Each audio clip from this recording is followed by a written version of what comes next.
Ujinkai Kampung A mengadakan rapat. Sehari sebelum rapat, Nyonya Sastra repot betul, seperti ia ingin mengawinkan anaknya, meminjam kursi dan memanggil anggota.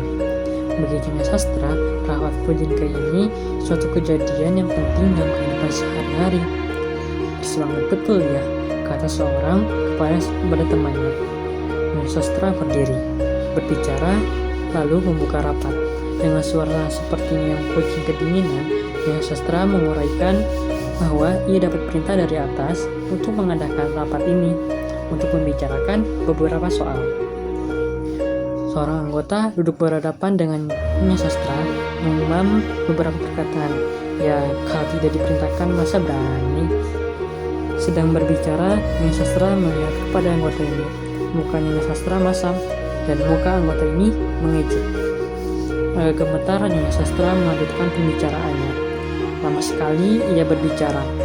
Yang diperintahkan orang di atas itu belum juga keluar. Semua anggota menguap, seperti serdadu di medan perang yang sepi. 10 menit, 20 menit, Nyonya Sastra berhasil berbicara kembali.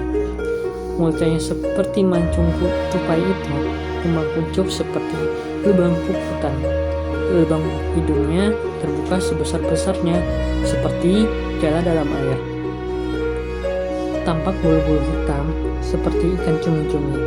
Sedang berbicara, keluar air lidahnya antara giginya, meleleh di alas dagunya seperti ingus anak kecil. Kemudian seorang anggota berdiri dan bertanya kepada Nyonya Sastra.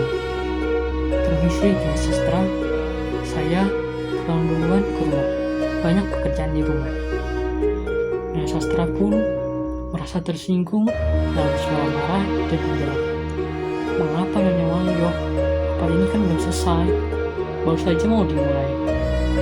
Kemudian Nyonya Waluyo seperti orang berpikir dan katanya dengan tegas, "Sayang sekali Nyonya Sastra." Nyonya Waluyo terlihat ke arloji tangannya, kecil seperti kubang, dan dilanjutkan pembicaraannya.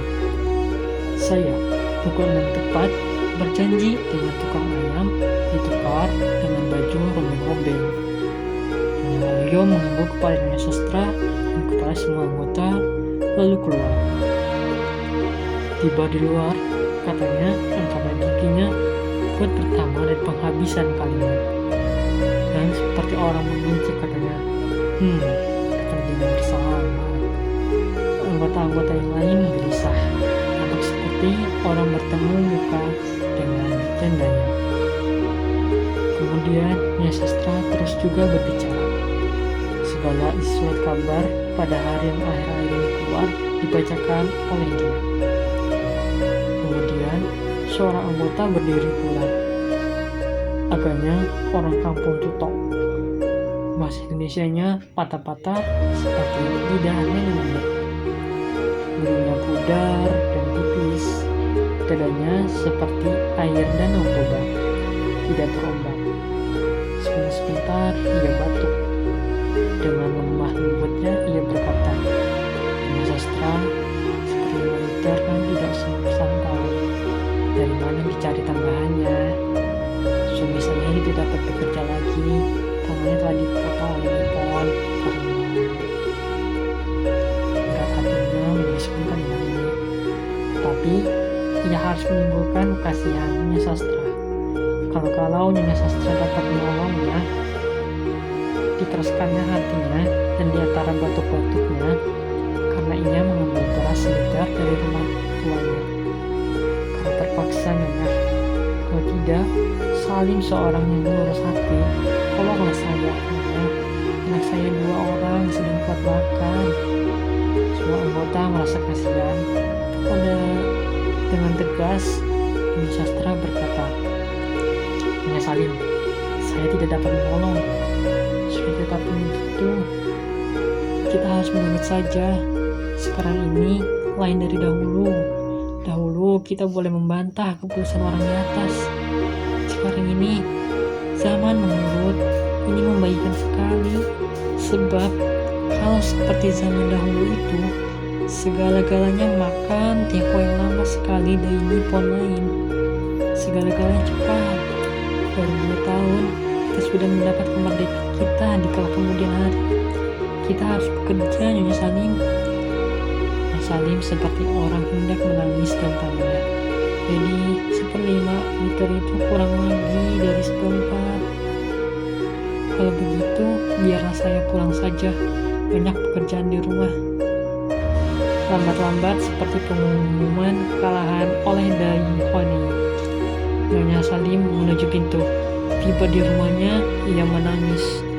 Nyonya Sastra tertawa menunjuk Nyonya Salim. Katanya, beginilah kalau orang terlibat serta dalam rapat. Membicarakan lain, ditanyakan lain. Lantas kulitnya diambil sehelai kertas dan katanya dengan suara yang kucing kedinginan, nanti dulu. Sebenarnya yang tadi itu baru permulaan saja acara rapat ini. Sebenarnya kemudian Nyonya Sastra membuka lipatan kertas itu, dilanjutkan dengan pembicaraannya. Ini tanggal 8 Desember yang akan datang ini genap. Sudah 3 tahun Nippon mengumumkan perang kepada Amerika dengan menggempur Hawaii. Hal itu harus diperingati. Kewajiban Fujinkai pun sudah ditentukan, yaitu kita bersama-sama dengan Fujinkai kampung sebelah pergi mengunjungi prajurit-prajurit Nippon yang sakit. Untuk itu, kita harus membuat kue untuk mereka, dan membuat kue itu memakan ongkos. Itu harus melibatkan terima kasih kepada mereka atas jasa mereka untuk memperjuangkan kemerdekaan kita.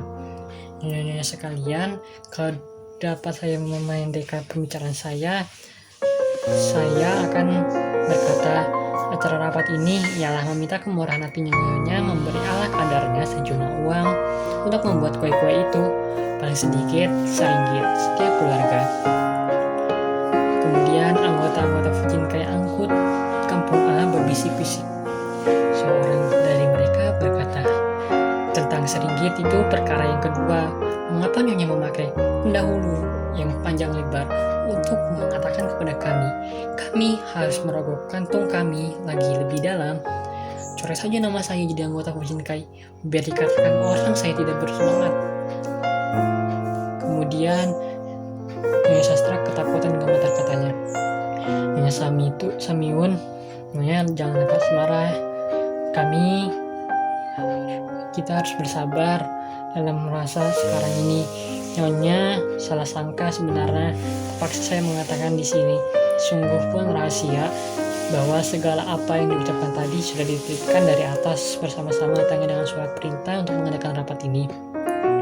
Sudah rajin dari kemarin saya menghafalkan di luar kepala ini, perkataan demi perkataan Nyonya Samiun.